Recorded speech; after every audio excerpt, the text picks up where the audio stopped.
நீக்கி போடப்படுவார்கள். And we made a nice poster or promise card like this. இதை போன்ற ஒரு அருமையான வாக்குத்தத்த அட்டையை நாங்கள் தயாரித்திருக்கிறோம். So if you want this promise card, இந்த வாக்குத்தத்த அட்டை உங்களுக்கு தேவைப்படுமானால் you can write to us. வேண்டும் என்போர் எழுதுங்கள். Of course, it's not in this big size. எவ்வளவு பெரிய ஒரு அட்டை வடிவத்தில் இல்லைதான். Size where you can put in your Bible. நீங்கள் உங்கள் வேதத்தில் வைத்துக் கொள்ளக்கூடிய கையடக்க சிறிய அளவில் தான் இருக்கிறது. English and in Tamil. ஆங்கிலத்திலும் தமிழிலும் அது இருக்கிறது. And it will also be available in Chinese and other languages. சீன மொழி மற்றும் இன்னும் பிற மொழிகளிலும் இது கிடைக்கிறது. So if you want this, please write to us. வேண்டும் என்று விரும்புவோர் தயவு செய்து எங்களுக்கு எழுதி பெற்றுக் கொள்ளுங்கள். We will mail it to you. உங்களுக்கு நாங்கள் தபாலில் இதை அனுப்பி வைக்கிறோம். Now let's come back to the scriptures. வசனத்துக்கு திரும்பி வருவோம். Your sons shall make haste. உன் குமாரர் தீவிரித்து வருவார்கள். Your destroyers and those who laid you waste shall go away from you. உன்னை நிர்மூலமாக்கினவர்களும் உன்னை பாழாக்கினவர்களும் உன்னை விட்டு தூரமாய் விலக்கி போடப்படுவார்கள். Again to read this scripture in several other translations of the Bible. வேதாகமத்தின் இன்னும் அநேக பல மொழியாக்கங்களிலே இந்த வசனத்தை நான் படித்து தியானித்த பொழுது Something very interesting. சுவாரஸ்யம் மிகுந்த ஒரு கருத்தை கண்டறிந்தேன். From the Living Bible, the scripture says like this. Living வேதாகம மொழியாக்கம் இந்த வசனத்தை இப்படியாக விவரிக்கிறது. Your rebuilders shall come and chase away all those destroying you. அதி சீக்கிரத்திலே உன்னை மறுபடியும் கட்டி எழுப்புகிறவர்கள் வந்து உன்னை நிர்மூலமாக்கின யாவரையும் அடித்து துரத்தி விடுவார்கள். The Message Bible. மெசேஜ் வேதாகமம் என்ற ஒரு மொழியாக்கம் இருக்கிறது. It says like this. அது இப்படியாக சொல்லுகிறது. Your builders are faster than your wreckers. The demolition crews are gone for good. உங்களை கட்டி எழுப்புகிறவர்கள் உங்களை நிர்மூலமாக்கினவர்களை விட வேகமானவர்களாய் இருக்கிறபடியினால் உங்களை நிர்மூலமாக்கினவர்களை அடித்து துரத்தி விடுவார்கள். Three translations together. மூன்று மொழியாக்கங்களையும் ஒன்றிசைத்தால் It tells us something. ஒரு கருத்தை நமக்கு சொல்லுகிறது. Whatever you had built last year or the previous years, கடந்த ஆண்டோதற்கு முந்தைய ஆண்டுகளிலோ நீங்கள் எவைகளையெல்லாம் கட்டியிருந்தாலும் evil people had destroyed it. பொல்லாத மக்கள் அதை அழித்திருக்கிறார்கள். Have you seen buildings being pulled down and destroyed? பெரிய பெரிய உயர்ந்த கட்டடங்கள் இடித்து தரைமட்டமாக்கப்படுவதை நீங்க பார்த்திருக்கீங்களா? The act of pulling down a building is called demolition. ஒரு பெரிய கட்டடத்தை கீழே விழத் தள்ளுவதுதான் இடித்து தகர்ப்பது என்று சொல்லப்படும்.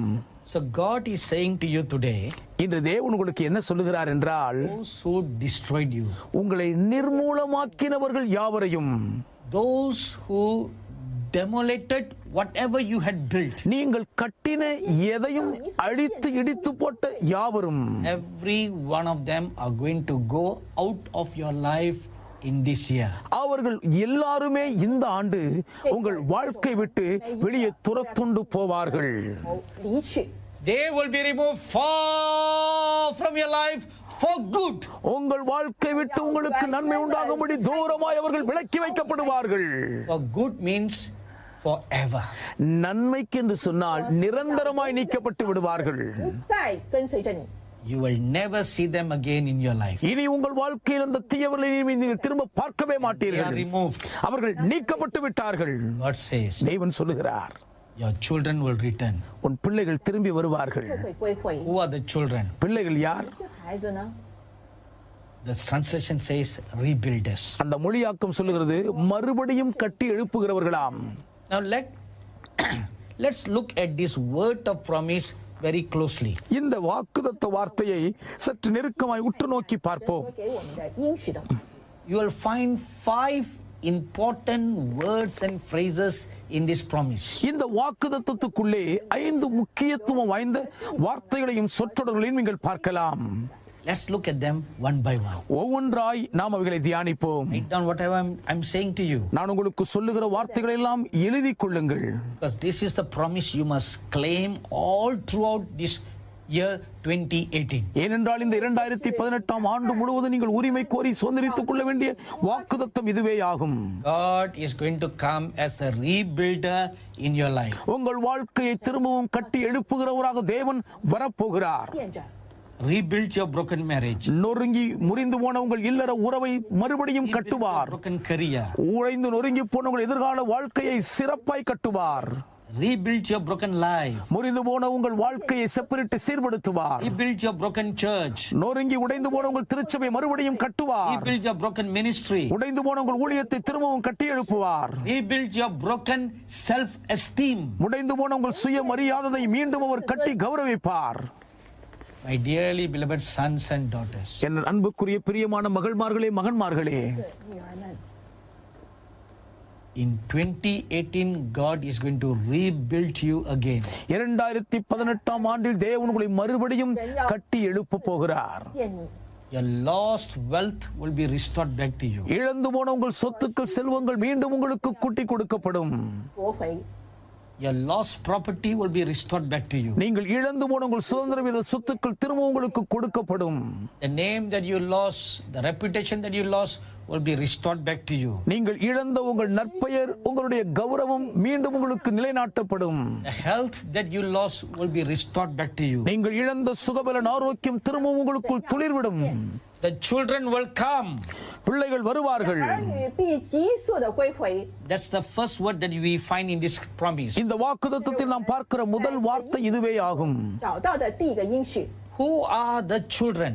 இந்த குமாரர் பிள்ளைகள் யார்? 谁呢？ They are the rebuilders. இவர்கள் மறுபடியும் கட்டி எழுப்புகிறவர்கள். As I'm speaking this word, இந்த வார்த்தையில் நான் பேசிக் கொண்டிருக்கும் போதே the Holy One of Israel is showing me a vision. இஸ்ரவேலின் பரிசுத்தரானவர் எனக்கு ஒரு தரிசனம் காண்பிக்கிறார். I see many angels stationed before you. உங்களுக்கு முன்பாக அநேக தூதர்கள் நிறுத்தப்பட்டிருப்பதை பார்க்கிறேன். 前 In Hebrews chapter 1 verse 14 it says, எபிரேயர் 1:14 இப்படி சொல்லுகிறது. angels are sent to minister to the heirs of salvation. இரட்சிப்பை சுதந்தரித்துக் கொள்ள போகிறோர் நிமித்தம் அனுப்பப்படுகிற பணிவிடை ஆவிகளாக தூதர்கள் இருக்கிறார்களாம். 是要为照我们的救恩来服侍我们。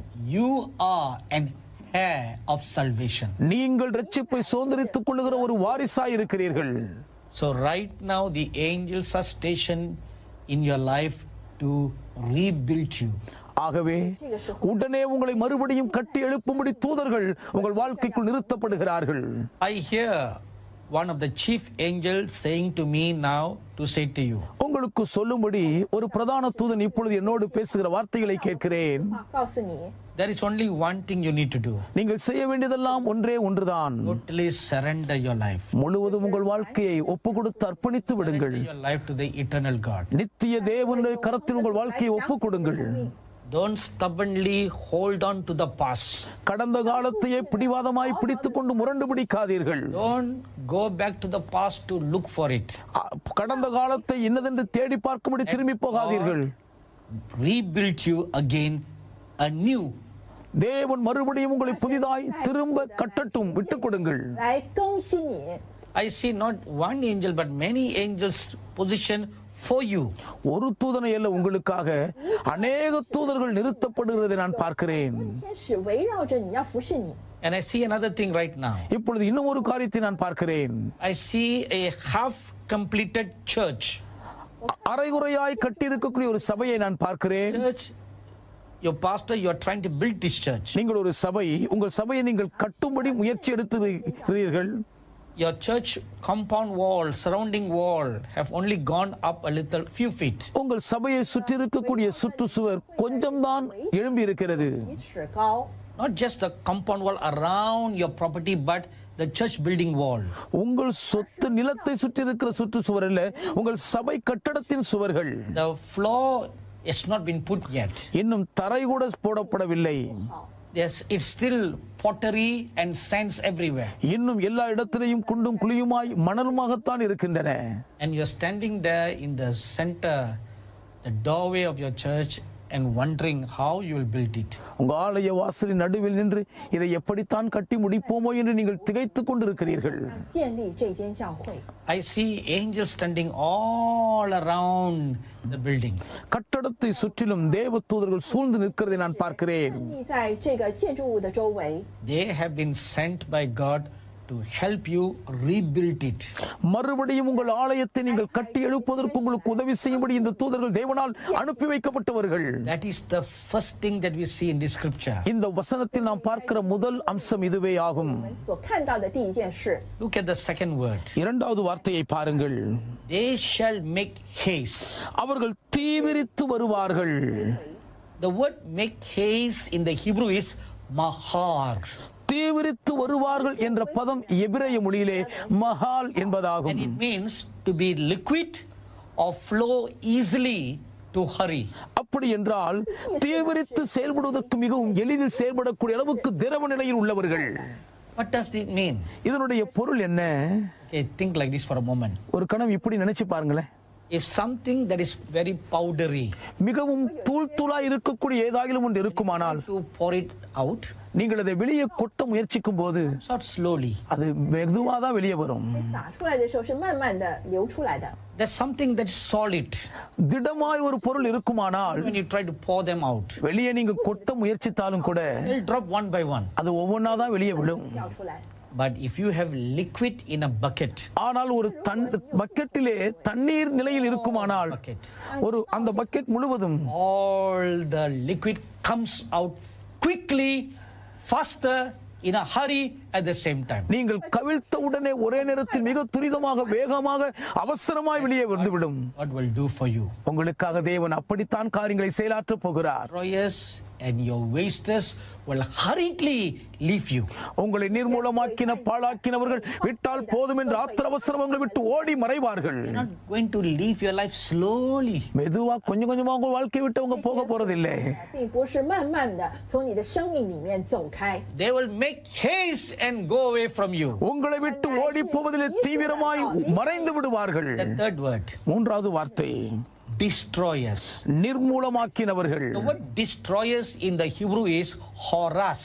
நிர்மூலமாக்கினவர்கள் என்ற பதம் எபிரேய மொழியிலே ஹோராஸ் என்பதாகும். Means to pull down or in pieces.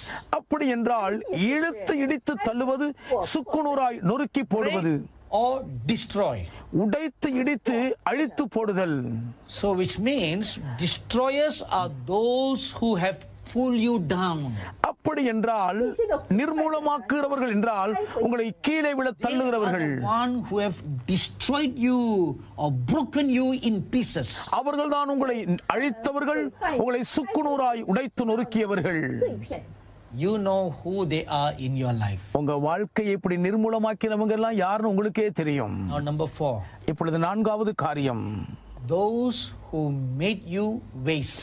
உங்களை பாழாக்கினவர்கள். Now the word says in Hebrew corrupt. எபிரேய மொழியிலே பாழாக்கினவர்களுக்கு கோராக் என்பதாகும். Means to parch through drought. அப்படி என்றால் காய்ந்து வறண்டு போகக்கூடிய அளவுக்கு அதை மாற்றி விடுதல், Desolate or kill. பாழாக்கி போடுதல் அல்லது கொன்று போடுதல். What does this mean? என்னுடைய அர்த்தம் என்ன?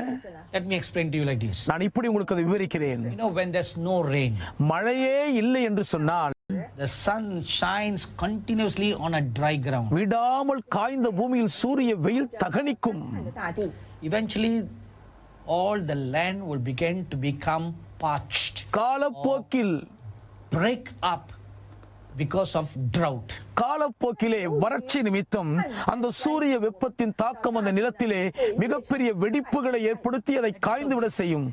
அதுதான் பாழான நிலம். 荒废的大地 You cannot sow anything there. நீங்கள் அதில் எதையும் விதைக்கவே முடியாது. 上来栽种。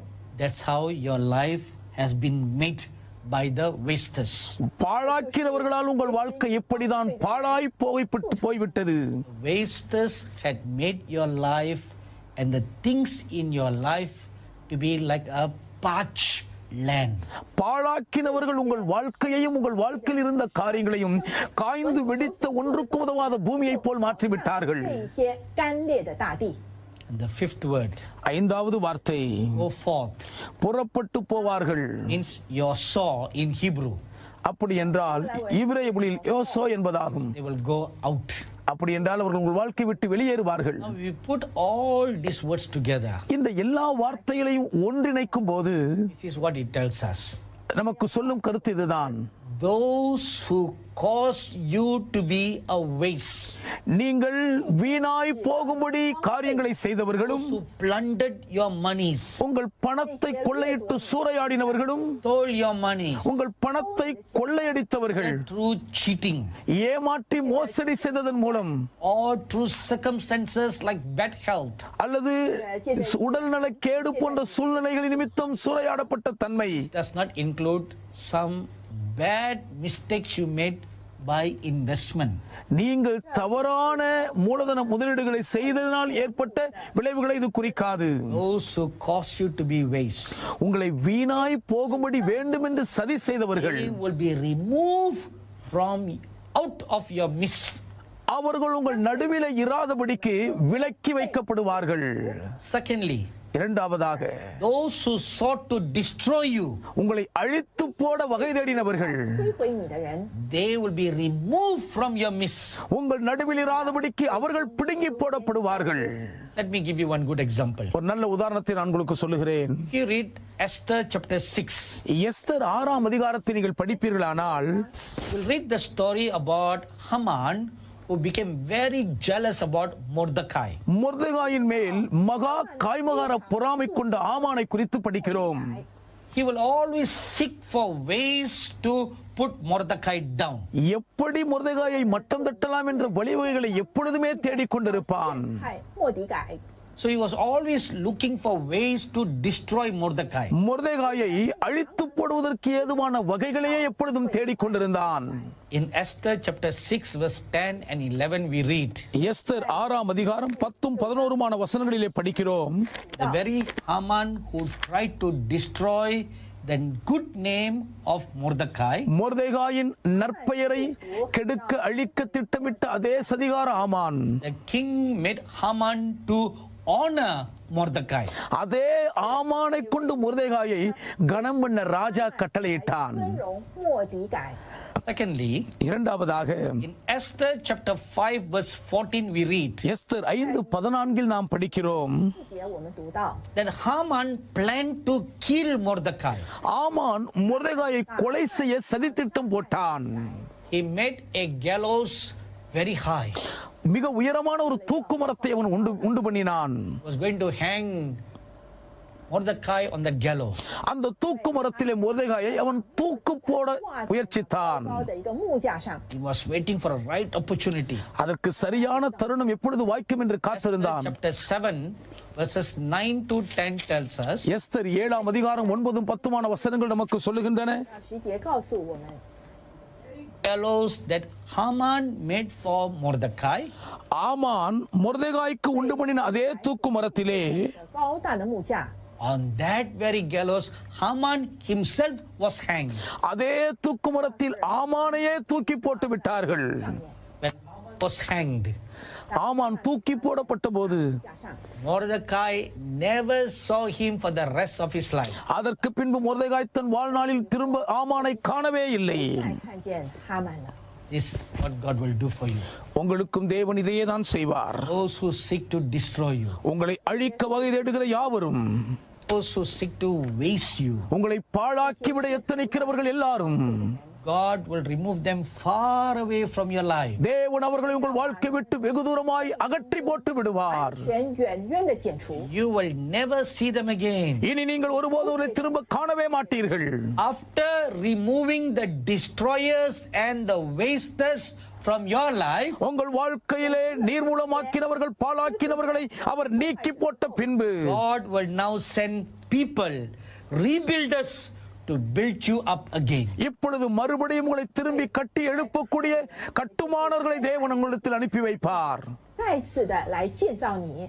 The destroying and the wasting could have taken a long time. நிர்மூலமாக்குவதற்கும் பாழாக்குவதற்கும் நெடுநாளாகி இருக்கலாம். 了好长的时间， When God steps forward to rebuild you, இடிந்து கிடக்கும் உங்களை மறுபடியும் திரும்ப கட்ட தேவன் அடி எடுத்து வைக்கும் போது work of rebuilding God will do speedily. அந்த மறுபடியும் கட்டுகிற பணியை தேவன் துரிதகதியிலே வேகமாய் செய்து முடிப்பார். 天的工作， So that you will regain and redeem the lost years. இழந்த வருஷங்களின் பலனை நீங்கள் மீட்டு ஆதாயப்படுத்திக் கொள்வதற்கு ஏதுவாய் விரைவாய் செய்து முடிப்பார். 去的荒废的岁月。 Let me give you one excellent example right now. இப்போதும் இதற்கு தலை சிறந்த ஒரு உதாரணத்தை நான் உங்கள் முன் நிறுத்துகிறேன். For 400 years, the Hebrews served Egyptian as slaves. 400 ஆண்டு கால எபிரேயர்கள் எகிப்தியருக்கு அடிமைகளாய் வேலை செய்து கஷ்டப்பட்டார்கள். You know, slaves are never paid. உங்களுக்கு தெரியும், அடிமைகளுக்கு கூலி கொடுக்கவே மாட்டாங்க. They don't get holidays. அடிமைகளுக்கு விடுமுறையும் கிடையாது. No vacation. விடுமுறை வாய்ப்பும் அளிக்கப்பட மாட்டாது. Fall sick, they cannot get a medical certificate and take a day off. நோய்வாய்ப்படுத்திவிட்ட நிலையிலே மருத்துவ சான்றிதழ் வாங்கி ஒரு நாள் வேலை விடுப்பெடுக்கவும் வழி இல்லை. Apply for leave from their boss and their whole family go for vacation. மேல் அதிகாரியிடத்தில் விடுமுறைக்கு விண்ணப்பித்து முழு குடும்பம் விடுமுறைக்கு எங்கேயும் போக முடியவே முடியாது. Slaves have no such rights. அடிமைகளுக்கு அப்படிப்பட்ட உரிமைகளே கிடையாது. 400 years the Hebrews were under such a heavy burden. 400 ஆண்டு காலம் எபிரேயர்கள் அப்படிப்பட்ட ஒரு பார நுகத்தடியின் கீழ் அடிமைகளாய் தவித்தார்கள். 地的重担之下， Then God decided to set them free. தேவன் அப்பொழுது அவர்களை விடுதலையாக்க வேண்டும் என்று தீர்மானித்தார். 我们得自由得释放。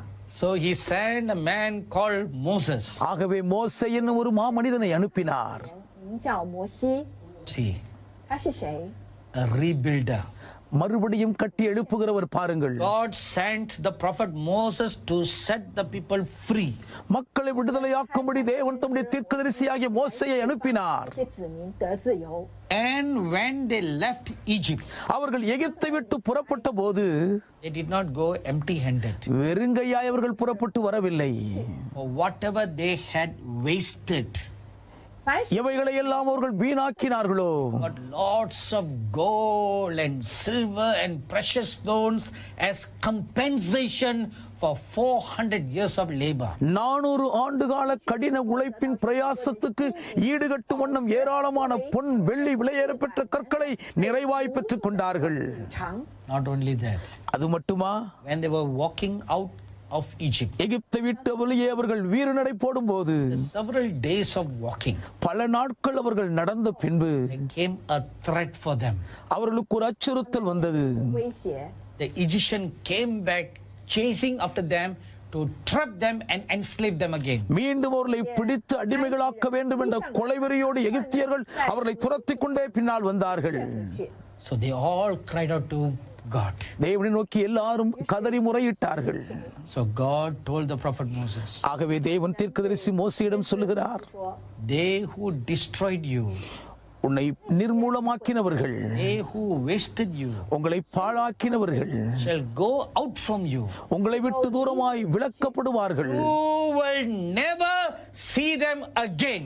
இனி நீங்கள் அவர்களை திரும்பவும் காணவே மாட்டீர்கள் என்றார். 这些人 In Exodus chapter 14 verse 13, யாத்ராகமம் 14:13 வசனத்திலே God told them, தேவன் அவரிடத்திலே சொன்னார், see them no more. இனி நீங்கள் அவர்களை ஒருபோதும் காண மாட்டீர்கள். 埃及人必永远不再看见了。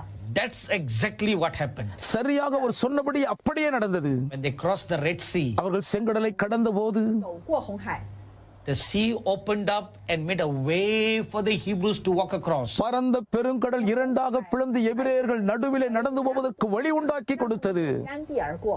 When the Pharaoh's army also walked through the waters to enslave the Hebrews, எபிரேயர்களை அடிமைப்படுத்த வேண்டும் என்ற கொலைவெறியிலே எகிப்தியரும் அதே பாதையில் நடக்க துணிந்த போது the wall high of waters in the Red Sea came crushing down. சிவந்த சமுத்திரத்தில் வானுயர உயர்ந்திருந்த அந்த தண்ணீர் சுவர்கள் இப்பொழுது அவர்கள் மேல் அப்படியே பாய்ந்தன. And the destroyers were themselves destroyed. நிர்மூலமாக்கினவர்களும் பாழாக்கினவர்களும் தாங்களே நிர்மூலமாய் அழிந்து போனார்கள். And the Hebrews saw them no more all their lives. அதற்கு பின்பு எபிரேயர் எகிப்தியரை தங்கள் வாழ்நாளிலே ஒருபோதும் திரும்ப காணவே இல்லை. 埃及人， Be of good cheer, my dear brothers and sisters. என் அன்பு சகோதர சகோதரிகளே, திடன் கொண்டு தைரியமாயிருங்கள். Cheer, my dear sons and daughters. என் அன்புக்குரிய மகன்மார்களே மகள்மார்களே, திடன் கொள்ளுங்கள். God will do a wonderful good thing for you in this new year. இந்த புதிய ஆண்டில் தேவன் உங்களுக்காக அதிசயமான ஒரு புதிய காரியத்தை செய்வார். 美善的事， Secondly, there's something very interesting about the year 2018. இரண்டாவதாக 2018 ஆண்டை குறித்த மற்றும் ஒரு சுவாரஸ்யமான காரியம் உண்டு. 意思的一年， It corresponds to the year 5778 in the Hebrew calendar. எபிரேய நாள்காட்டியில் 5778 ஆண்டோடு தொடர்புடையதாய் இருக்கிறது. Look at the word number 8. 8 என்ற லக்கத்தை பாருங்கள். It is symbolized by the Hebrew letter chet. சட் என்ற எபிரேய எழுத்து அதனுடைய அடையாளமாகும். 号 Now the letter chet is with two long pillars and a line on the top. சட் என்ற அந்த எழுத்து வந்து 2 நீண்ட தூண்களோடு மேல் ஒரு 竖至 கோடு போல் இருக்கும். 竖的横，然后有个横扁。 You know, among all the languages in the world, உலகத்தில் இருக்கிற எல்லா மொழிகளுக்குள்ளும் 2 languages are very pictorial. 2 மொழிகள் தான் சித்திர வடிவிலானவைகள். 像的， Actually, we should also add another third language. மூன்றாவது மற்றொரு மொழியும் இதில் சேர்த்துக் கொள்ள வேண்டும். Languages very pictorial. இந்த மொழிகள் மிகவும் சித்திரபூர்வமானவைகள். The ancient Egyptian language, பழங்கால எகிப்திய மொழியும் 埃及文 it was very pictorial. அது சித்திர மொழியாகும். 画面， Then the Chinese language, அடுத்தது சீன மொழியும். 中国的文字 every letter in the Chinese language is a picture by itself. சீன மொழியின் ஒவ்வொரு எழுத்தும் தன்னில் தானே ஒரு சித்திரமாக விளங்குகிறது. And there is a big lesson to learn in just one small letter in the Chinese language. சீன மொழியின் ஒரே ஒரு சிறிய எழுத்தில் இருந்து ஏராளமான பெரிய பாடத்தை கற்றுக்கொள்ளலாம். 很多的学习。 And the third is the Hebrew language. மூன்றாவது மொழி எபிரேய மொழியாகும். Every letter is a picture. ஒவ்வொரு எழுத்தும் ஒரு சித்திரத்தை வெளிப்படுத்தும். So now let's come back to the Hebrew letter chet. ஆகவே சத் என்ற எபிரேய எழுத்துக்கு வருவோம். The letter chet symbolizes or signifies a fence. Cath என்ற அந்த எழுத்து இடரலை அடையாளப்படுத்துகிறது. Enclosure. ஒரு அடைக்கப்பட்டிருக்கிற நிலைமையை In the காண்பிக்கிறது. room, the heart. ஒரு இருதயத்தின் உள்ளறையை குறிக்கும். Private and a separate enclosure. அந்தரங்கமான தனி அறையை குறிக்கும். 围起来的地方 Now, what does this mean? இதனுடைய அர்த்தம் என்ன? 是呢， If you read Mark chapter 14 verses 12 to 16, mark 14:12 முதல் 16 வரை கவனிப்பீர்களானால் 到16节， just before the Lord Jesus was going to be crucified, கர்த்தராகிய இயேசு கிறிஸ்துவானவர் சிலுவையில் அறையப்படுவதற்கு முன்பதாக he was going to eat his last Passover. அவர் தம்முடைய கடைசி பஸ்காவை புசிக்கும்படி போகிறார். 是的逾越节。 So the disciples asked the Lord Jesus a question. சீஷர்கள் இயேசுவிடத்தில் ஒரு கேள்வி கேட்டார்கள். Where will you want to spend the Passover? பஸ்காவை எங்கே ஆயத்தம் பண்ண வேண்டும் என்று விரும்புகிறீர்? So the Lord Jesus gives them specific directions where to go and look for a place that is prepared for the Passover. பஸ்காவுக்காக ஆயத்தமாக்கப்பட்டிருக்கிற இடத்தை எங்கே போய் பார்க்க வேண்டும் என்று இயேசு தெளிவான ஆலோசனை கொடுத்து வழிகாட்டுகிறார். 预备好这个逾越节的 The Lord 晚餐。 Jesus told them, ஆண்டவர் இயேசு அவர்களுக்கு சொன்னார், this particular street, இந்த குறிப்பிட்ட தெருவுக்கு போங்கள். there you'll find a man carrying a pitcher of well water, follow him. அங்கே ஒரு மனுஷன் தண்ணீர் குடம் சுமந்து வருவான், அவன் பின்னே போங்கள். 水，你就跟着这个人 He will lead you to an upper room. அவன் ஒரு மேலறைக்கு உங்களை கொண்டு செல்வான். 上， There you'll find a room that is fully, completely furnished and made ready. அங்கே கம்பளம் முதலானவைகள் விரித்து ஆயத்தம் பண்ணப்பட்டிருக்கிற விஸ்தாரமான மேல்வீட்டறையை காண்பீர்கள். There you prepare the Passover. அங்கே நமக்காக பஸ்காவை ஆயத்தம் பண்ணுங்கள் என்றார். 节 Now what does this signify? இதனுடைய முக்கியத்துவம் அடையாளம் என்ன? Dearly beloved sons and daughters, என் அன்புக்குரிய மகன்மார்களே, மகள்மார்களே, most Christians, believers expect to be caught up when the rapture happens. அதிகமான கிறிஸ்தவர்கள் விசுவாசிகள் எடுத்துக்கொள்ளப்படுதல் வரும்பொழுது எடுத்துக்கொள்ளப்படுவோம் என்று எதிர்பார்த்திருக்கிறார்கள். Most Christians also want to have a very intimate relationship with God. பெரும்பாலான கிறிஸ்தவர்கள் தேவனோடு ஒரு அந்யோன்ய உறவில் மகிழ்ந்திருக்க வேண்டும் என்று விரும்புகிறார்கள் தான். But ஆனால் 但是 there's a big but now. இங்கே ஒரு பெரிய ஆனால் இடைமறிக்கிறது பாருங்கள். Want to be caught up in the rapture. எடுத்துக்கொள்ளப்பட வேண்டுமானால், You want to have an intimate, close relationship with God. தேவனோடு கூட அந்யோன்ய நெருங்கிய உறவில் மகிழ்ந்திருக்க But விரும்புகிறீர்கள். is the inner room of your heart ready for the Lord to come in. ஆனாலும் கர்த்தர் உள்ளே வந்து உங்களோடு உறவாடுவதற்கு உங்கள் இருதயத்தின் உள்ளறை ஆயத்தமாயிருக்கிறதா? 耶稣进来呢， Is the inner room of your heart, the private secret room of your heart, made ready for the Lord to come in? கர்த்தர் உள்ளே வந்து உங்களோடு உறவாடுவதற்கு வசதியாக உங்கள் இருதயத்தின் அந்தரங்கமான உள் தனியறை ஆயத்தமாக்கப்பட்டிருக்கிறதா? 主耶稣进来呢？ Please read what Revelation 3:20 says. தயவு செய்து வெளிப்படுத்தல் 3:20 சொல்லுகிறதை படித்து பாருங்கள். Behold, I stand at the door and knock. If anyone hears my voice and opens the door, I will come into him and dine with him and he with me. இதோ நான் வாசலண்டையில் நின்று தட்டுகிறேன். ஒருவன் என் சத்தத்தை கேட்டு கதவை திறந்தால் நான் உள்ளே பிரவேசித்தவனோடு போஜனம் பண்ணுவேன், அவனும் என்னோட கூட போஜனம் பண்ணுவான். 他与我一同坐席。 My dearly beloved brothers and sisters, sons and daughters, என் அன்புக்குரிய சகோதர சகோதரிகளே, பிரிய மகன்மார்களே, மகள்மார்களே, is the inner room of your heart prepared and furnished? உங்கள் இதயத்தின் அந்தரங்கமான அந்த உள்ளறை ஆயத்தமாக்கப்பட்டு கம்பளம் விரிக்கப்பட்டு இருக்கிறதா? 整齐呢？ When the angel blows the trumpet during the time of the rapture, எடுத்துக்கொள்ளப்படும் வேளையில் தூதன் எக்காலத்தை முழக்கும் போது 吹响号角， they who have made themselves ready like the bride will be caught up. மணவாட்டியை போல் தங்களை ஆயத்தம் பண்ணி கொண்டவர்கள் மட்டும்தான் எடுத்துக்கொள்ளப்படுவார்கள். 不一样的才会被提。 Not everyone who claims to be a Christian. கிறிஸ்தவர்கள் என்று தங்களை சொல்லிக் கொள்ளுகிற எல்லாரும் எடுத்துக்கொள்ளப்பட மாட்டார்கள். 都可以被提。 Many church leaders will be disappointed that day. அந்நாளிலே அநேக பல திருச்சபைகளின் தலைவர்கள் ஏமாற்றமடைந்து விடுவார்கள். 将会失望。 Many Christians will be disappointed that day. அந்நாளிலே அநேக கிறிஸ்தவர்கள் ஏமாற்றமடைவார்கள். 将会失望。 The Lord would have come and raptured his bride and you are left behind. கர்த்தர் வந்து தம்முடைய மணவாட்டி எடுத்துக்கொண்டு போயிருப்பார், நீங்களோ கைவிடப்பட்டிருப்பீர்கள். 被提，可是你却留在地上。 Why? ஏன்? It's not good enough just to simply argue which is the right rapture. எது சரியான எடுத்துக்கொள்ளப்படுதல் என்று விவாதம் பண்ணி கொண்டிருப்பது மட்டும் போதாது, நல்லதல்ல. 我被提。 There are three different kinds of interpretation when the rapture will take place. எப்பொழுது சபை எடுத்துக்கொள்ளப்படும் என்பதை குறித்த 3 வித்தியாசமான வியாக்கியானங்கள் கொடுக்கப்பட்டு வருகின்றன. Christian leaders believe the rapture will take place before the tribulation. உபத்திரவ காலத்துக்கு முன்பே சபை எடுத்துக்கொள்ளப்படும் என்று அதிகமான கிறிஸ்தவ தலைவர்கள் விசுவாசித்துக் கொண்டிருக்கிறார்கள். The group believes the rapture will take place in the middle of the tribulation. உபத்திரவ காலத்தின் மத்தியிலே திருச்சபை எடுத்துக்கொள்ளப்படும் என்று ஒரு சில கிறிஸ்தவர்கள் நம்புகிறார்கள்.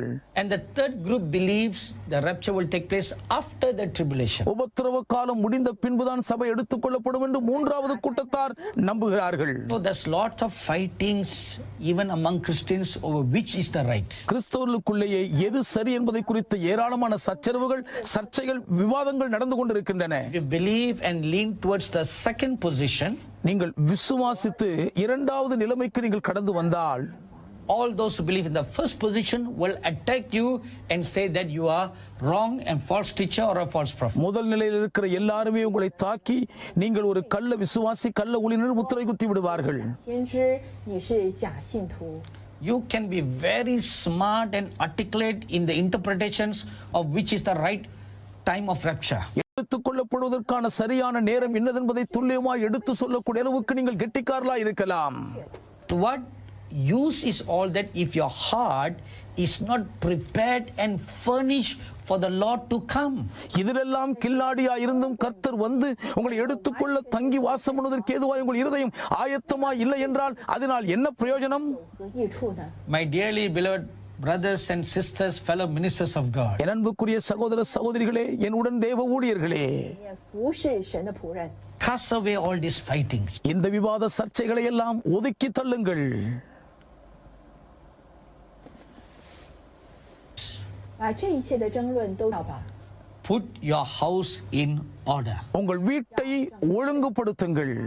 That's what the man in Mark chapter 14 had done. Mark 14ஆம் அதிகாரத்தில் நான் வாசிக்கிற அந்த மனிதன் அதை தான் செய்திருந்தான். He 做的。 put his house in order. அவன் தன் வீட்டை பூரண ஆயத்தத்தில் சீராய் சிறப்பாய் ஆயத்தம் பண்ணி வைத்திருந்தான். Prepared his house. அவன் தன் வீட்டை ஆயத்தம் பண்ணி வைத்திருந்தான். Furnished the house for the guests to come. விருந்தினர் வருவதற்கு வசதியாய் தன் வீட்டை அவன் கம்பளம் விரித்து வைத்திருந்தான். 来到 put your house in order. உங்கள் வீட்டு காரியத்தை சீராய் சிறப்பாய் ஒழுங்குபடுத்துங்கள். Should we do that? அப்படி நாம் எப்படி செய்ய முடியும்? Cleanse it clean. அதை தூய்மையாய் சுத்திகரிக்க வேண்டும். Throw away unchristlike habits and characters. கிறிஸ்துவை போல இல்லாதிருக்கிற பழக்க வழக்க சுபாவங்களை குணாதிசயங்களை துரத்தி அடியுங்கள். How you prepare it. எப்படித்தான் நீங்கள் அதை ஆயத்தம் பண்ண முடியும்? 预备自己。 Secondly, இரண்டாவதாக you must furnish it. நீங்கள் அதை கம்பளம் விரித்து அழகுபடுத்த வேண்டும். We furnish it எப்படி அதை கம்பளம் விரித்து அழகுபடுத்துவது? by putting on something. ஒன்றை தரித்துக் கொள்வதன் மூலம். 4 things. 4 காரியங்கள். 4样东西。 The scripture says, put on the armor of God. தேவனுடைய சர்வாயுத வர்க்கத்தை தரித்துக் கொள்ளுங்கள் என்று வசனம் சொல்லுகிறது. Romans chapter 13 verse 12. ரோமர் 13:12 வசனம் சொல்லுகிறது. Secondly, put on Christ likeness by not making provision for the lust of the flesh. மாம்ச இச்சைக்கு இடம் கொடாமல் கிறிஸ்துவை தரித்துக் கொள்ளும்படி இரண்டாவது கட்டளை பிறக்கிறது. Romans chapter 13 verse 14. ரோமர் 14 Thirdly, put on the new man மூன்றாவது புதிய மனுஷனை தரித்துக் கொள்ள வேண்டும். who is created in righteousness and true holiness. மெய்யான நீதியிலும் பரிசுத்தத்திலும் சிருஷ்டிக்கப்பட்டிருக்கிற புதிய மனுஷனை தரித்துக் கொள்ள வேண்டுமாம். 圣洁。 Ephesians chapter 4 verse 24. எபேசியர் 4:24 வசனம். Thirdly, மூன்றாவதாக Finally, இறுதியாக put on godliness, தேவ பக்தியை தரித்துக் கொள்ள வேண்டும். Christ-like characters. கிறிஸ்துவை போன்ற திவ்ய சுபாவங்களை அணிந்து கொள்ள வேண்டும். Colossians chapter 3 verse 12 and verse 14. கொலோசியர் 3:12-14 வசனங்கள் சொல்லுகின்றன. Now there's another very interesting thing about the letter chat. சத் என்ற இந்த எழுத்தை குறித்து மற்றும் ஒரு சுவாரஸ்யமான காரியம் உண்டு. 意思的是， If you look at the letter chat, இந்த கேத் என்ற எழுத்தை பார்க்கும்போது it looks like 2 pillars on the right and on the left, and with like a lintel doorway on the top. வலது பக்கத்திலும் இடது பக்கத்திலும் 2 தூண்கள் இருந்து மேலே ஒரு சிறிய பலகனி துவாரம் போன்ற ஜன்னல் இருக்கிறதை பார்க்கிறோம். Looks like a doorway. அதை பார்க்கும் போதே ஒரு வாசல் நிலைக்கால் போல் இருக்கிறது. 门户门道。 So keep this in mind. இதை மனதில் வைத்துக் கொள்ள வேண்டும். A doorway. ஒரு நிலைக்கால் வாசல். Secondly, இரண்டாவதாக the number 8 signifies new beginnings. 8 என்ற இலக்கம் புதிய ஆரம்பங்களுக்கு அடையாளமாகும். Now you put these two together. இவை இரண்டையும் இப்பொழுது ஒன்றாக சேர்த்து பாருங்கள். What does it signify? இது எதை குறிக்கிறது? Put away all lifestyle பழைய வாழ்க்கை முறையை விலக்கி விடுங்கள். 一切旧有的生活方 and 式， enter through the new doorway of new beginnings. புதிய ஆரம்பங்களின் புதிய வாசல் வழியாய் பிரவேசியுங்கள். 进入新的开始。 Today, I ask you to put away your old lifestyle. உங்கள் பழைய வாழ்க்கை முறையை இன்றே நீங்கள் உங்களை விட்டு தூரமாய் விலக்கி வீசி எறியும்படி கேட்கிறேன். Put away your old unchrist-like attitude of backbiting, gossiping, murmuring. கிறிஸ்துவை போல் காணப்படாத புறங்கூறுகிற முறுமுறுக்கிற கோல் சொல்லுகிற உங்கள் பழக்க வழக்கங்களை தூரமாய் உதறி தள்ளி விடுங்கள். 不是来吱吱喳喳的说别人的不是， Put away the attitude of fighting against one another, ஒருவரோடு ஒருவர் backbiting and killing one another by writing bad things on the social media. சமூக வலைத்தளங்களிலே ஒருவரை குறித்து பேரை கெடுக்கக்கூடிய அவதூறான கருத்துக்களை பதிவு செய்யக்கூடிய கோல் சொல்லி பேரை கெடுக்கும் கிறிஸ்துவற்ற தன்மைகளை உதறி தள்ளுங்கள். 要把这一切都丢弃， And enter into the new door. இவைகளை அகற்றிவிட்டு புதிய வாசல் வழியாய் பிரவேசியுங்கள். The Lord Jesus said, I am the door. நானே வாசல் என்று கர்த்தராகிய இயேசு சொன்னார். In John chapter 10, he said like that. யோவான் 10 ஆண்டவர் இயேசு இப்படி சொன்னார். I am the door. நானே வாசல். Anyone comes pass by me, ஒருவன் என் வழியாய் பிரவேசித்தால் 进入我里面， in and out he will have good pasture. அவன் உள்ளும் புறமும் சென்று நல்ல மேய்ச்சலை கண்டடைவான். 都会有青草地。 When you put away all the old, பழையவைகளை எல்லாம் நீங்கள் உதறி விலக்கும் போது new grace, புதிய கிருபை பாயும், new life, புதிய ஜீவன் சுரக்கும். which is the true life, will be poured into you. இதுதான் மெய்யான ஜீவனாய் உங்களுக்குள் ஊற்றப்படும். 浇灌在你的生命里。 When you do that, இதை நீங்கள் செய்யும் போது a new doorway will be open to you. உங்களுக்காக ஒரு புதிய வாசலே திறக்கப்படும். 将为你打开， It will be open into the realms of God, அது தேவனுடைய மண்டலங்களுக்குள்ளே திறந்து உங்களை வரவேற்கும். where you can have intimate relationship with God. அங்கே தேவனோடு கூட அந்யோன்ய உறவிலே நீங்கள் லயித்திருக்கும் பாக்கியம் பெறுவீர்கள். On the 29th of December, as I was praying one morning, December 29ஆம் தேதி காலையில் நான் ஜெபித்துக் கொண்டிருக்கும் போது 一天早上我在祷告， the Lord Jesus Christ visited me. கர்த்தராகிய இயேசு கிறிஸ்து என்னை சந்தித்தார். And I saw on his right hand, he was holding a large sledgehammer. அவருடைய வலது கரத்திலே ஒரு மிகப்பெரிய பனிக்கட்டி உடைக்கக்கூடிய ஒரு சுத்தியலை Sure, you பார்த்தேன். know what is a sledgehammer? அந்த பனிக்கட்டி உடைக்கும் சம்மட்டினா உங்களுக்கு தெரியும் என்று நினைக்கிறேன். It's a tool with a large flat metal head attached to a wooden pole. ஒரு பெரிய மரக்கட்டையோடு கூட பொருத்தப்பட்டிருக்கும் இரும்பு தான் அது. 是的锤头后面连在一根木柄上， It's like a hammer. அது ஒரு சுத்தியலை போல் சம்மட்டி போல் இருந்தது. But it's not, a hammer is about 1 feet long, அது ஒரு அடி நீளமுள்ள ஒரு சுத்தியல் அல்ல. but a sledgehammer is about 3 feet or 2.5 feet long, ஆனால் 2.5-3 அடி நீளமுள்ள ஒரு சம்மட்டி போன்றது அது. and the head is very big. அதனுடைய தலை மிகவும் பெரிதா இருந்தது. And on both sides it's very flat and the metal is very hard. இருபக்கமும் உறுதி வாய்ந்த கடினமான உலோகம் தட்டையாய் அதில் பொருந்தி இருந்தது. 坚硬。 In an ordinary hammer, it will knock nails or on the wood or on the wall. சாதாரணமான சுத்தியிலே மரத்திலேயோ சுவரிலேயோ ஆணி அடிக்க பயன்படும். 是敲打木或者是敲打墙壁， But a sledgehammer is used to break the walls and destroy it. ஆனால் சம்மட்டியோ பெரிய பெரிய சுவர்களையும் பாறைகளையும் இடித்து நொறுக்குவதற்கு தான் பயன்படுத்தப்படும். 的墙壁。 You may have seen this hammer used in knocking down walls or breaking stones. பெரிய பெரிய சுவர்களை இடிக்கும் பொழுது கல்லுகளை உடைக்கும் பொழுது இந்த சம்மட்டியை பயன்படுத்துவதை நீங்கள் பார்த்திருப்பீர்கள். 或墙壁和大石头， It is also used to hammer down fences so that it goes down deep into the ground firmly. பாருங்கள், ஆழமாய் நிலத்தில் ஊன்றக்கூடிய அளவுக்கு வேலியின் மேல் இந்த சம்மட்டியை வைத்து அடிப்பதையும் பார்த்திருப்பீர்கள். What a sledgehammer is. ஒரு சம்மட்டி என்றால் அதுதான். With this understanding in mind, இந்த விளக்கத்தை மனதில் பதித்துக் கொண்டவர்களாக saw the Lord Jesus holding the sledgehammer. ஆண்டவராகிய இயேசு இந்த சம்மட்டியை கையில் பிடித்திருக்கதை நான் பார்த்தேன். And this is what the Lord Jesus said. ஆண்டவர் இயேசு இதைதான் சொன்னார். 这所说的话， I will break in pieces the abominable and deceptive works found amongst my people. என் ஜனங்களுக்குள்ளே காணப்படக்கூடிய அருவருக்கத்தக்க மிகவும் வஞ்சகமான மோசடி கிரியைகளை நான் உடைத்து நொறுக்கி போடுவேன் என்றார். 粉碎， Cast away the unwanted things and flee away from them. தேவையற்ற அனாவசியமான காரியங்களை உதறி தள்ளிவிட்டவளை விட்டு விலகி ஓடிப்போங்கள். Walk pleasing before my Father. என் பிதாவுக்கு முன்பாக பிரியமானவர்களாக நடந்து கொள்ளுங்கள். You know, when I saw the sledgehammer, அந்த சம்மட்டியை நான் பார்த்தபோது 铁锤， I remembered a vision that I saw many months ago. அநேக மாதங்களுக்கு முன்பு கண்ட தரிசனத்தை தான் நான் நினைவு கூர்ந்தேன். In fact, about a year and a half ago. ஏறக்குறைய 1.5 ஆண்டுகளுக்கு முன்பதாக 1年半以前所看到的， I was waiting to catch a flight to go from Los Angeles to Houston at the Los Angeles International Airport. Los Angeles சர்வதேச விமான நிலையத்திலே அங்கிருந்து ஹியூஸ்டனுக்கு போவதற்கு விமானம் ஏறுவதற்காக நான் காத்திருந்தேன்.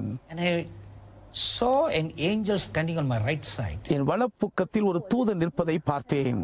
这天使站在我的右边， And he had a large sledgehammer in his hand. தன் கையிலே ஒரு நீண்ட சம்மட்டியை அந்த தூதன் பிடித்திருந்தான். 锤， He said he was going to use this hammer to strike on the ground in California to cause a massive earthquake to come in that nation. கலிபோர்னியாவிலே ஒரு மிகப்பெரிய பூமி அதிர்ச்சி ஏற்பட பண்ணும்படி தரையிலே அந்த சம்மட்டியை ஓங்கி அடிக்கப் போகிறதாக சொன்னார். 会有巨大的地震。 But the Lord Jesus Christ is the head of the church. ஆனால் கர்த்தராகிய இயேசு கிறிஸ்து தான் திருச்சபையின் தலைவராய் இருக்கிறார் அல்லவா? 手 Now the sledgehammer is not in the hands of an angel, but in the hands of the Lord, who is the head of the church. இப்பொழுது நான் கண்ட சம்மட்டி தூதனுடைய கரத்திலுள்ள திருச்சபையின் தலைவராய் இருக்கும் கர்த்தராகிய இயேசு கிறிஸ்துவின் கையில் இருக்க கண்டேன். 手主耶稣的手中。 Now he is saying to you, உங்களை பார்த்து இப்பொழுது ஆண்டவர் இயேசு சொல்லுகிறார், break in pieces the abominable and deceptive works found amongst my people. என் ஜனங்களுக்குள்ளே காணப்படக்கூடிய வஞ்சகமான அருவருப்பான கிரியைகளை நான் சுக்குநூறாய் உடைத்தெறிவேன். 工作的人，我要将他们粉碎。 Two kinds. 2 விதங்கள். Abominable works. அருவருப்பான கிரியைகள், Works of abomination. அருவருப்புக்கு ஏதுவான கிரியைகள், And works of deception. வஞ்சக மோசம் போக்கக்கூடிய கபடான செயல்கள். Oh, I meditated deeply on the sledgehammer. இந்த சம்மட்டியை குறித்து ஆழ்ந்து தியானித்தேன். 去默想这个长柄大铁锤。 A sledgehammer is used when something is very concrete or rock solid. ஒன்று மிகவும் பாறையைப் போல் திடமாய் கடினமாய் இருக்கும்போதுதான் அதை உடைக்க சம்மட்டியை பயன்படுத்துவார்கள். 非常的巨大，或者是非常的牢固。 So for the Lord to bring a sledgehammer and say, I will break in pieces the works of abomination and deception, அருவருப்பான வஞ்சக கிரியைகளை உடைத்து நொறுக்கும்படி நான் சம்மட்டியை கொண்டு வந்து நொறுக்கு என்று கர்த்தர் சொல்லுவாரானால், 就是和欺骗工作的时候， it means that these works and practices have become very deep and hard among his church and among his people. அப்படி என்றால் அருவருக்கப்படத்தக்க வஞ்சகமான செயல்கள் சபைக்குள்ளும் தேவனுடைய மக்களுக்குள்ளும் மிகவும் உறுதியாய் திடமாய் வேரூன்றி இறுகி போய்விட்டது என்று தானே அர்த்தம். Lord Jesus Christ will break, அதனால் தான் கர்த்தராகிய இயேசு கிறிஸ்துவை நொறுக்கி போடுவார். saying to us, நமக்கு சொல்லுகிறார் அவர், you cast away. நீங்களே அவைகளை விலக்கி போடுங்கள். 扔掉。 You voluntarily cast away those works of abomination and deception. நீங்களாகவே மனப்பூர்வமாய் வந்து அருவருப்புக்கு ஏதுவான அந்த வஞ்சக கிரியைகளை உங்களை விட்டு தூரமாய் விலக்கி போடுங்கள். Cast them away and flee away. அவைகளை உங்களை விட்டு தூரமாய் விலக்கி அவளை விட்டு ஓடி போங்கள். 远离他们。 Start walking pleasing the Father God. பிதாவாகிய தேவனை பிரியப்படுத்தக்கூடியவர்களாய் நடக்க ஆரம்பியுங்கள் என்கிறார். If we will not do it, நாம் அதை செய்யவில்லை என்றால் then he will use the sledgehammer to break in pieces.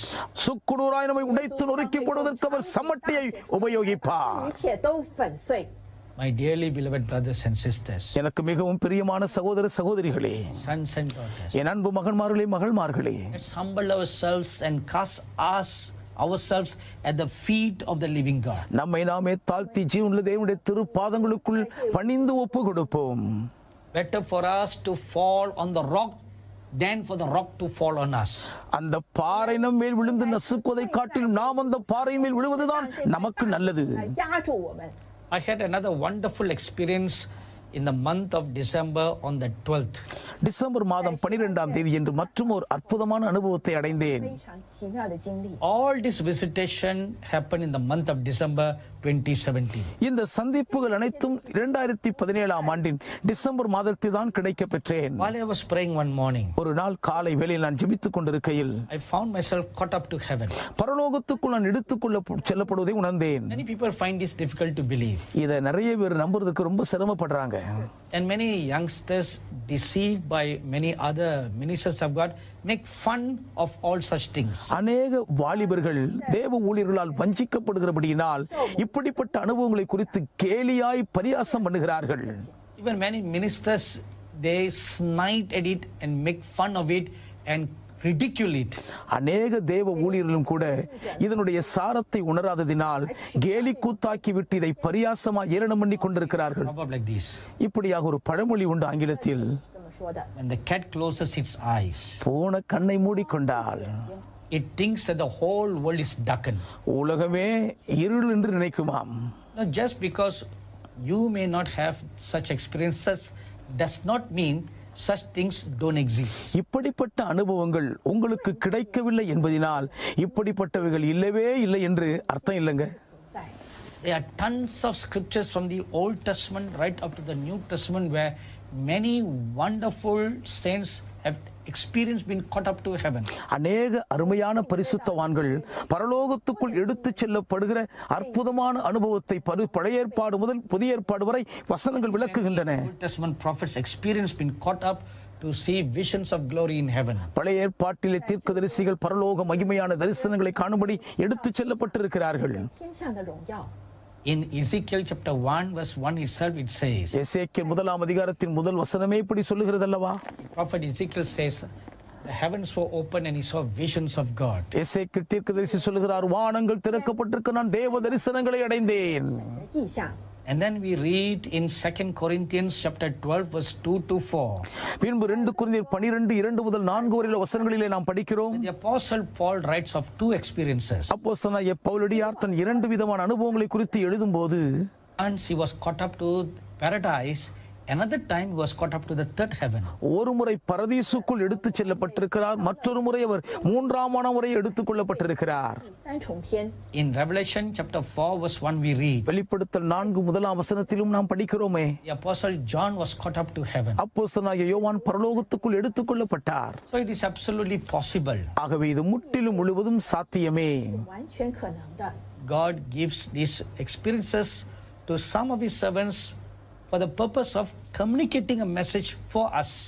நமக்கு ஒரு செய்தியை தெளிவாக எடுத்து சொல்ல வேண்டும் என்பதற்காகவே தம்முடைய ஊழியர்களில் சிலருக்கு தேவன் இந்த அரிய அற்புத அனுபவத்தை பரிசாய் கொடுக்கிறார். So by the grace of God, when I had this experience of standing before the throne of the Lord Jesus Christ, தேவ கிருபையினாலே இயேசு கிறிஸ்துவின் சிங்காசனத்துக்கு முன்பாக போய் நிற்கும் இந்த கிருபை எனக்கு பாக்கியமாய் கிடைத்த போது, saints standing beside the throne of the Lord Jesus. கர்த்தராகிய இயேசு கிறிஸ்துவின் சிங்காசனத்துக்கு அருகாமையில் 2 பரிசுத்தவான்கள் நிற்பதை கண்டேன். 边儿 They were Moses and Elijah. அவர்கள் மோசேயும் எலியாவும் தான். And the word of the Lord came unto me then. அப்பொழுது கர்த்தருடைய வார்த்தை எனக்கு வந்தது. 说， Beginning from the year 2018 onwards, 2018ஆம் ஆண்டு முதற்கொண்டு 8年开始， the prophetic word prophesied in Malachi chapter 4 verses 4 to 6 will begin to fulfill. மல்கியா 4ஆம் அதிகாரம் 4 முதல் 6 வரை உள்ள வசனங்களிலே உரைக்கப்பட்டிருக்கிற தீர்க்கதரிசன வார்த்தை செயல்பட தொடங்கும் என்றார்கள். So what does that scripture says? அப்படி என்றால் அந்த வசனம் அங்கே என்னதான் சொல்லுகிறது? I ask you to quickly turn your Bible to that portion. துரிதமாய் நீங்கள் அந்த வேத பகுதிக்கு நேராக உங்கள் வேதத்தை திருப்பிக் கொள்ளுங்கள். Many people have the Bibles in their mobile devices. அநேகர் தங்களுடைய திறன்பேசிக்குள்ளேயே வேதத்தை அடக்கி வைத்திருக்கிறார்கள். Swipe to the book of Malachi. துரிதமாய் மல்கியா புஸ்தகத்துக்கு நீங்கள் அதை சுழற்றுங்கள். 注意到马拉基书第4 Chapter 章， 4. 4ஆம் அதிகாரம் Let's read verse 4, 5 and 6. 4, 5, 6 வசனங்களை நாம் படிப்போம். Remember the law of Moses my servant, which I commanded him in Horeb for all Israel, with the statutes and judgments. ஓரேபிலே இஸ்ரவேலர் எல்லாருக்காகவும் என் தாசனாகிய மோசேக்கு நான் கற்பித்த நியாயப்பிரமாணமாகிய கட்டளைகளையும் நியாயங்களையும் நினையுங்கள். 律例典章。 Behold, I will send you Elijah the prophet before the coming of the great and dreadful day of the Lord. இதோ கர்த்தருடைய பெரிதும் பயங்கரமுமான நாள் வருகிறதற்கு முன்னே நான் உங்களிடத்திற்கு என்னுடைய எலியா தீர்க்கதரிசியை அனுப்புகிறேன். 利亚到你们那里去， And he will turn the hearts of the fathers to the children, and the hearts of the children to their fathers, lest I come and strike the earth with a curse. நான் வந்து பூமியை சங்காரத்தால் அடிக்காதபடிக்கு அவன் பிதாக்களுடைய இருதயத்தை பிள்ளைகளிடத்திற்கும் பிள்ளைகளுடைய இருதயத்தை அவர்கள் பிதாக்களிடத்திற்கும் திருப்புவான். Now look at verse 4 and 5.